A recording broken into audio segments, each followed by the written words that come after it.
it's not like businesses closing and abruptly. It's not things like this haven't happened before. They might not have happened as a global thing before, right? But I think there are definitely scenarios that you can look back upon and learn about it. And so did you just talk about, I'm reading a book. I think you were talking about Netflix. So I'm reading a book right now. I'm trying to remember what it's called. Because I don't read books, I listen to books. Right. Because people can't read me reading these words from your book today. That's the most I've read in like 3 years. So and that's coming from a published author. Scary thought. Go buy an Anomaly.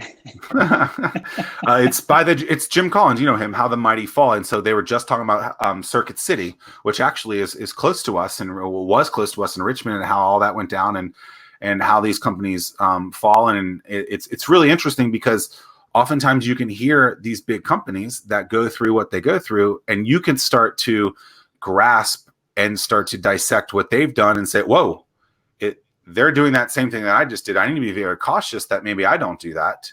And so, the Netflix blockbuster, like it's all interesting. Well, I think there's obviously plenty of restaurants or companies in general that have made proper innovation or adjustments or finding new ways to be creative and deliver their products to the customers.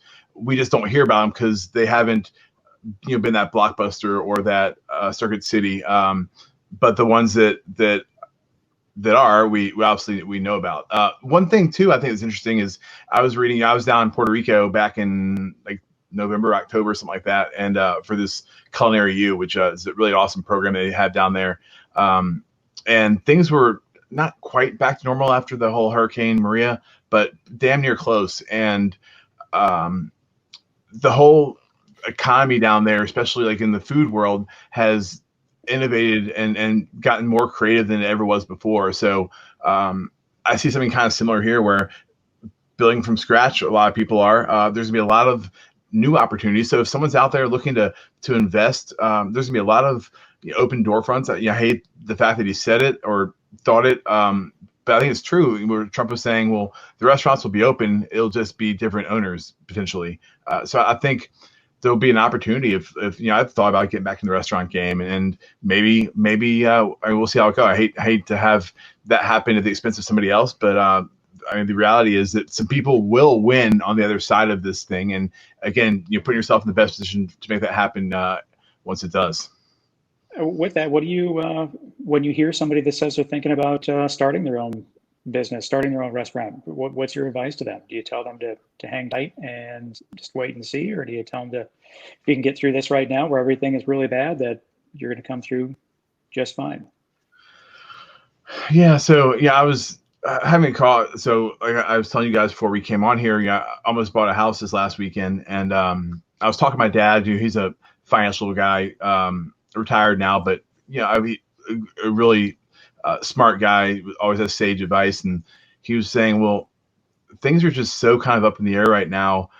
Why don't you just wait out a little bit and see kind of which directions things go? I think that'd be my biggest advice. But in between now and then, like, all right, what in terms of a business, what can you do to move that vision forward so that once there is an opportunity out there, you can kind of jump on it. I think the first movers will and do in a lot of situations do end up kind of winning. So figuring out what that looks like when things get back to normal, I think is a huge first step.